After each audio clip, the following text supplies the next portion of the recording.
بادشاہ نے کہا کہ تیری والی تو بڑی اچھی ہے، قیمت بتا کتنے میں بیچتا ہے؟ کہا 2 گٹھلیوں سے بھی زیادہ سستی، چل جا تجھے دی، یہ جو 2 کھجور کی گٹھلیاں ہیں نا اس سے بھی زیادہ سستی ہے۔ بادشاہ حیران و پریشان، اس نے کہا کہ اب بتا پھر وہ قیمت کیا ہے؟ کہا وہ لونڈی تیری ہوئی، بس تو مولا کو راضی کرنے میں لگ جا، خالق کو راضی کرنے میں لگ جا، اور رات کے اندھیرے میں جب سب سو جائے تو اٹھ کر 2 رکعت نماز پڑھ لیا کر، تہجد ادا کر لیا کر، یہ جنت کی حور تیری ہو جائے گی، یہ صرف تیرے لیے بنی ہے، یہ تیرے لیے ہی ہو جائے گی۔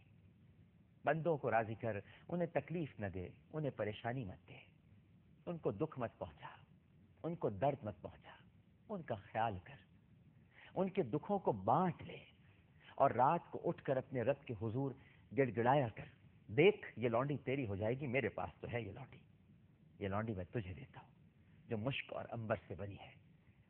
دیکھ ساری دنیا کی حکومت، تو بھی بادشاہ ہے، مشقت لیتا ہے لیکن کچھ کم پیسے دیتا ہے اپنی رعایا کو، جس میں بڑا مشکل ہوتا ہے حلال کی کمائی کھانا، اور اس بادشاہ کو دیکھ جو سب سے بڑا بادشاہ ہے، اگر وہ تجھ سے رات کی مشقت لے رہا ہے، 2 رکعت تجھ سے نماز پڑھا رہا ہے، تو دیکھ تجھے انعام کتنا بڑا دے رہا ہے، کتنی پیاری لونڈی تجھ کو دے دی جس کو کبھی بھی موت نہیں آئے گی، تسنیم کے چشمے کا پانی پیتی ہے، مشک اور عنبر کے باغات میں جس کی جو پروان چڑھی ہے۔ بادشاہ کا یہ سننا تھا ناظرین کرام کہ وہ زار و قطار رونے لگا، اپنا چوغا اتارا، تخت سے اترا اور کہا کہ جاؤ آج سے تم سب آزاد ہو، جاؤ اے لونڈیوں میں نے تمہیں آزاد کیا، جاؤ اے غلاموں میں نے تمہیں آزاد کیا، اور اب میں بس اسی لونڈی کے لیے، اسی حور کے لیے اپنی ساری زندگی گزاروں گا، کسی کو دکھ نہیں پہنچاؤں گا، کسی کو درد نہیں دوں گا، تکلیف نہیں دوں گا، چین نہیں چھینوں گا، اور راتوں کو اٹھ کر گڑ گڑا کے اللہ کے حضور 2 رکعت نماز ادا کروں گا۔ جب لونڈی نے یہ بات سنی تو کہا تیرا اگر یہ حال ہے تو پھر میرا بھی یہی حال ہے، اے بادشاہ میں تجھے چھوڑوں گی نہیں، تیرے ساتھ ہی رہوں گی۔ مالک بن دینار نے یہ سنا تو کہا پھر ایسا ہے تو دونوں شادی کیوں نہیں کر لیتے؟ پھر حضرت مالک بن دینار رحمت اللہ علیہ نے دونوں کی شادی کرائی، اور ناظرین کرام تاریخ میں موجود ہے کہ ان دونوں کی زیارت کے لیے دور دور سے لوگ آیا کرتے تھے کہ یہ وہ بادشاہ اور یہ اس کی لونڈی ہے جنہوں نے اللہ کی راہ میں اپنا سب کچھ چھوڑ دیا۔ تو کیا ہم اپنی اصلاح کرنے کو تیار ہیں؟ کیا ہم کسی کا دکھ درد رفع کرنے کے لیے تیار ہیں؟ کیا ہم اس شہر مواسات کے اندر، اس رمضان المبارک میں ہم لوگوں کے غم اور درد دور کرنے کے لیے آمادہ ہیں؟ کیا ہم نے اپنے آپ کو بدلنے کی کوشش کی ہے؟ بہت زیادہ نہیں، تھوڑا سا ہی بدل لیجیے۔ راتوں کو پیکج تو آپ کو ملتا ہے، لیٹ نائٹ پیکج موبائل کا، لیکن میں بھی آپ کو ایک لیٹ نائٹ پیکج دیتا ہوں۔ آپ کو جو موبائل کا لیٹ نائٹ پیکج ملتا ہے اس میں تو آپ اپنوں سے بات کرتے ہیں، لیکن اللہ نے تو روزانہ کے لیے آپ کو لیٹ نائٹ پیکج دیا ہوا ہے، 2 رکعت نماز کا، تہجد کی نماز۔ اس سے بڑا پیکج آپ کو اور کیا ملے گا؟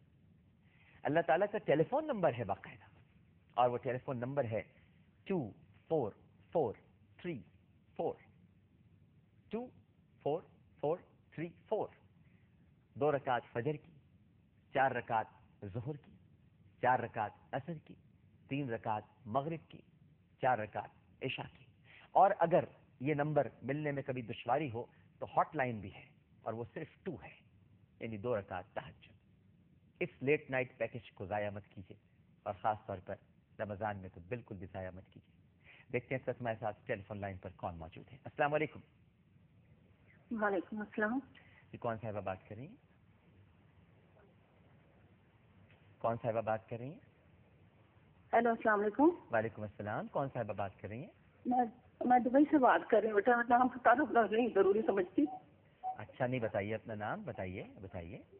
جی میں پروگرام دیکھ رہی تھی، مجھے بہت دل کو اتر رہا تھا، اور میں آپ سے اپنی اصلاح کی چاہتی ہوں کہ آج سے 2 سال پہلے میں عمرے پہ گئی تھی، تو اپنی بچیاں پاکستان چھوڑ کے گئی تھی اپنے شوہر کے نا پہلی بیوی کے بچوں کے پاس، اور ان کی وائف بھی وہاں تھی۔ جی جی۔ تو ان کے ایک بیٹے نے میری بچی کے ساتھ رات کے وقت اٹھ کے نا بدتمیزی کرنے کی کوشش کی۔ اللہ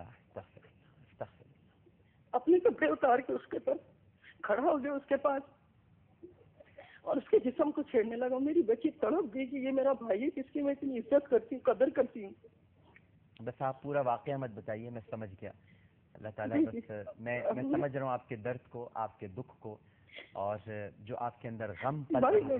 میں اس وقت بہت بری کنڈیشن میں. نہیں آپ میں بیان نہیں کر سکتی. نہیں آپ بالکل بھی پریشان نہیں, آپ پریشان نہیں ہوں. بالکل آپ کی بچی کے ساتھ جس نے بھی ایسا عمل کرنے کی کوشش کی, یقین رکھیے اللہ سبحانہ و تعالیٰ وہ علیم ہے, وہ خبیر ہے, وہ بصیر ہے, اس سے کچھ چھپا نہیں ہے میری بہن. بلکہ آپ تو میری والدہ کی جگہ ہیں, میں آپ کو امی کہہ کر مخاطب کروں. میں آپ کو اپنا بیٹا ہی سمجھ کر اپنا بتا رہی ہوں. اور اس وقت ہم لوگ عمرے کی تیاری کر رہے ہیں مدینہ پاک میں. میری بچیوں نے بھی. کب جا رہی ہیں؟ اچھا یہ بتائیے کب جا رہی ہیں مدینہ منورہ؟ ہم لوگ 15 رمضان کو انشاءاللہ مدینہ پاک میں ہمارا سب کا طواف ہوگا. میرے انشاءاللہ. ایک تو میرے بچے بھی اور میں بھی انشاءاللہ. ایک تو آپ میرا سلام کہنا وہاں مت بھولیے گا میرے سرکار کو, مجھ گنہگار کا سلام ضرور کہیے گا. اور دوسری بات یہ کہ دل چھوٹا مت کیجیے, آپ کی بچی پاک ہے جبھی تو مدینہ پاک سے بلاوا آیا ہے. اگر وہ پاک نہ ہوتی تو مدینہ پاک سے بلاوا کیسے آتا؟ وہ ناپاک ہے شخص جس نے ایسی حرکت کرنے کی کوشش کی. بچی پاک. آپ میری اصلاح کریں. میرے شوہر چاہتے ہیں کہ آپ اس لڑکے کو معاف کر دیں, لیکن میرے بچے اور میں کسی طرح نہیں چاہتی. جب ہم اس کی شکل دیکھتے ہیں نا تو ہمارے اوپر جو اذیت گزرتی ہے وہ میں آپ کو لفظوں میں نہیں بیان کر سکتی. ظاہر ہے, بالکل ٹھیک ہے, لیکن میں آپ مجھے اپنا بیٹا سمجھتی ہیں نا, تو میں آپ سے صرف اتنا کہوں گا کہ اللہ سبحانہ و تعالیٰ معاف کرنے والوں کو پسند فرماتا ہے, اور جہاں تک اس کے قصور کا تعلق ہے اللہ اسے یقیناً معاف نہیں کرے گا. جو حرکت اس نے کی ہے یقیناً اس کا حساب لیا جائے گا, لیکن آپ اسے معاف کر ہی دیں, آپ چھوڑ دیجئے, اللہ سبحانہ و تعالیٰ پہ چھوڑ دیں. مجھے یقین ہے کہ یہ بات بہت مشکل ہے, یہ کہنا بہت آسان ہے, اس پر عمل کرنا بہت مشکل ہے, لیکن عمل تو اسی بات پہ کیا جاتا ہے نا جو مشکل ہو. دیکھیے اب میں آپ کو یوں سمجھاؤں, رات کو اٹھنا کتنا مشکل ہے نیند لے کر, لیکن جب نیند لے کر اٹھتے ہیں اور تہجد پڑھتے ہیں تو اس کا ثواب کتنا زیادہ ہے. دیکھیں نا کتنا مشکل کام ہے رات کو اٹھنا, یعنی نیند بھی آپ کر رہے ہیں اور پھر اچانک اٹھنا تہجد کے لیے, بہت مشکل کام ہے, لیکن اجر اور ثواب زیادہ رکھا ہے. تو ہر مشکل کام میں جو اجر اور ثواب ہے, تو تھوڑا سا اس مشکل کو کوشش کر رہی تھی, کیونکہ ظاہر ہے وہ بھی اب تکلیف میں, ان کے پہلے بچے ہیں, بیوی ہیں, وہ بھی یہی چاہتے, لیکن نہ میری بیٹی نہ میرے بچے, ہم کتنا معاف کر دیں گے لیکن ہم ان سے مل نہیں سکتے. چلیں بالکل آپ نہیں ملیے, بالکل آپ نہیں ملیے, یہ آپ کا حق ہے نہ ملنا, لیکن معاف ضرور کیجیے. بالکل مت ملیے, یہ آپ کا حق ہے ملنا, لیکن اپنے اس بیٹے سے وعدہ کیجیے, بس درگزر کیجیے, ملیے بالکل مت جب تک آپ کا جی نہ چاہے.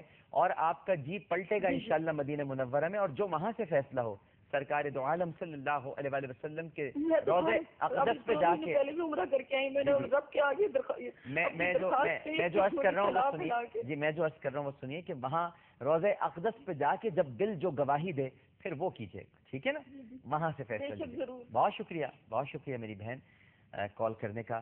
ناظرین کرام, ہم سب اپنی اصلاح کرنے کے لیے, میں آپ کی اصلاح کرنے تھوڑی یہاں بیٹھا ہوں, خود مجھے بھی اصلاح کی ضرورت ہے. مجھ میں بھی بہت ساری کمیاں ہیں, خامیاں ہیں, بلکہ شاید آپ سب سے زیادہ مجھ میں کمیاں ہیں. آپ سب لوگ تو بہت اچھے ہوں گے, مجھ میں بہت ساری کمیاں ہیں, بہت ساری خامیاں ہیں. میں تو گناہوں سے لتھڑا ہوا ہوں, آلودہ ہوں, لیکن اگر ہم سب مل کر ایک دوسرے کی اصلاح کریں تو اللہ سبحانہ و تعالیٰ ہم سب کی دعاؤں میں قبولیت بخشے گا. اور شرف قبولیت اگر مل جائے اور ہم سب مستجاب الدعوات ہو جائیں تو اس سے بڑھ کر اور کوئی نعمت نہیں ہے. عامر لیاقت حسین کو اجازت دیجیے, بشرط زندگی اگر سانسوں میں روانی رہی, گفتگو میں جوانی رہی, اور یہاں پر کوئی اگر ناگہانی نہ رہی, تو عامر لیاقت حسین آپ سے کل اسی وقت اسی چینل پر دوبارہ گفتگو کرے گا. اپنا بہت خیال رکھیے گا. اللہ حافظ.